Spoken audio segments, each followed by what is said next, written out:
Representar politicamente, argumenta Spivak, é também, inevitavelmente, representar a si e seu eleitorado no sentido do retrato. A identidade, assim, não é uma qualidade pré-determinada, mas uma qualidade que deve ser adotada. Como declara Spivak, a questão de falar como envolve um distanciamento de si. Quando preciso pensar no modo como vou falar como indiana ou como feminista, no modo como vou falar como mulher, o que estou fazendo é tentar generalizar-me, tornando-me representativa, tentando me distanciar de algum tipo de fala rudimentar como tal. Há muitas posições de sujeito que devemos ocupar. Não se é apenas uma coisa. Não se é apenas uma coisa. Não se é apenas uma coisa. É o sentimento experimentado que gera o que é sentido. Isso quer dizer que a tendência a ver um afeto como particular e natural perde de vista o caráter social da sua constituição. Os afetos são aprendidos, são compartilhados entre as pessoas. Os afetos fazem parte de processo de cognição e formação subjetiva. Aquele que experimentou amor, responde com amor. Aquele que experimentou ódio, responde com ódio. Amar se aprende amando e odiar se aprende odiando. Desse modo, não podemos falar da origem cronológica de um afeto. O ódio não é implantado como um chip em uma pessoa e não se explica por uma personalidade naturalmente odienta por oposição a uma personalidade naturalmente amorosa. Nada é natural. A compreensão do ódio torna-se possível se ficarmos atentos ao caráter genealógico da experiência do ódio. Ele surge a cada vez que nos deixamos afetar por ele, do mesmo modo que nos deixamos afetar pelo amor. O ódio é uma substância presente em algumas pessoas por oposição a outras, mas um afeto que se constitui na experiência partilhada com os outros. Como alguém pode ser tomado pelo ódio, é questão que se explica tendo em vista o caráter próprio das emoções, ou de serem estranhamente contagiosas.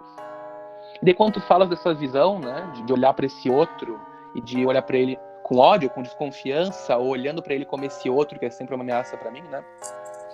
Eu acho que esse trecho fala primeiro do caráter social da constituição dos afetos, né? Antes de eu me dar conta de mim, já existiam afetos que me habitavam, já existiam medos que me foram vendidos como fundamentais, já existiam verdades que me habitavam porque habitavam, né, o imaginário e o subconsciente dos meus pais, dos meus avós, né? E assim por diante, né? Porque esse trecho fala pra gente dos afetos, e afeto também a gente pode falar da percepção da gente, né? Porque eu acho que as nossas identidades estão hiperligadas com os nossos afetos, né? São processos de cognição e formação subjetiva, né? Ou seja, a maneira como a gente foi observado antes mesmo da gente se dar conta do mundo já moldou a maneira como a gente experimentou esse mundo, né? E como que... Rafa, Oi. desculpa interromper, eu só quero saber qual página é essa citação que tu leu. 80 e 81. Tá, obrigada. Imagina. Não se é apenas uma coisa. Não se é apenas uma coisa.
Não se é apenas uma coisa.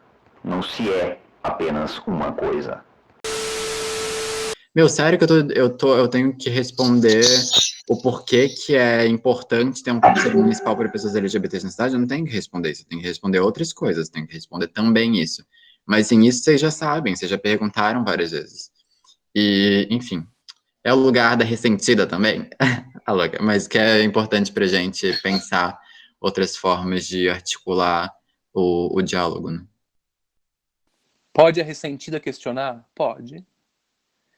Ah, tem uma parte na página 87 que eu gosto, que fala, eu acho, desse espaço de negatividade, né, dessa produção de ausência, desse vazio de pensamento, como uma manifestação de quase como se fosse uma deficiência cognitiva produzida como um espaço de vazio que a colonialidade precisa, né? Que a colonialidade forja porque ela depende disso, né? A colonialidade depende que o cidadão exemplar negue o outro, né? Ela depende de uma estrutura piramidal, né? Ela depende da exploração, ela depende, né? A gente já sabe da história, né? Nosso sistema depende, como ele é desigual, como ele é poucos, né, terão acesso a muito e muitos terão acesso a nada, ele precisa desse vazio, né? E daí na página 87 tem um trecho que fala assim, ó: nada do que possamos chamar de conhecimento pode ser concebido fora do seu registro ético-político. Se o registro do conhecimento funciona pela negação do outro, o conhecimento é negação de si mesmo. A rigor, não é conhecimento. Sem o outro, o conhecimento morre. O enrijecimento é a prova da morte do conhecimento que se tornou cegueira ideológica. A ideologia é a redução do conhecimento à fachada, como que sua máscara mortuária. O conhecimento, que deveria ser um processo de encontro e disposição para a alteridade que o representa, sucumbe à sua negação. Daí a impressão que temos de que uma personalidade autoritária é também burra, pois ela não consegue entender o outro e nada que esteja em seu circuito. O campo do outro não lhe é acessível porque ela não tem condições cognitivas para isso. Mas, sobretudo, falta-lhe afetividade e a imaginação, que são formas pelas quais nos aproximamos desse campo cujo epicentro é em si mesmo sempre inacessível. Se pensarmos no outro enquanto espectro, é porque ele não é rígido. Ele é um sistema de representações feito de imagens justapostas, de níveis e categorias. Assim, posso me relacionar com a ideia do outro, a imagem do outro, o corpo do outro. Pensar no outro, a favor ou contra ele, deriva, portanto, do afeto que preside o pensamento. Tanto do afeto que preside o pensamento, deriva, portanto, que preside... Rafa, tu travou um pouco pra mim, eu não sei se foi pra todo mundo, mas eu não entendi, tipo, as últimas duas frases que tu falou. Eu falei que... Acho que essa é a grande questão. Isso se configura o discurso, né? Quando tu vê na fala do outro como se fosse o todo dele. E, na verdade, nunca é o todo dele, né? Nunca é uma verdade absoluta. Por isso a questão do diálogo, né? O diálogo vai ser justamente aquele... eu estou jogando para ti, nesse momento, né? Essa questão que eu estou vivenciando. E recebo de ti também uma questão que tu estás vivenciando circunstancialmente. Então, eu penso que pensar na ideia de circunstancialidade talvez seja um caminho, né? de linguagem. E acho que a ideia de circunstanciais é que é a mais importante da gente ver, porque senão a gente cristaliza. Nós fomos ensinados a cristalizar.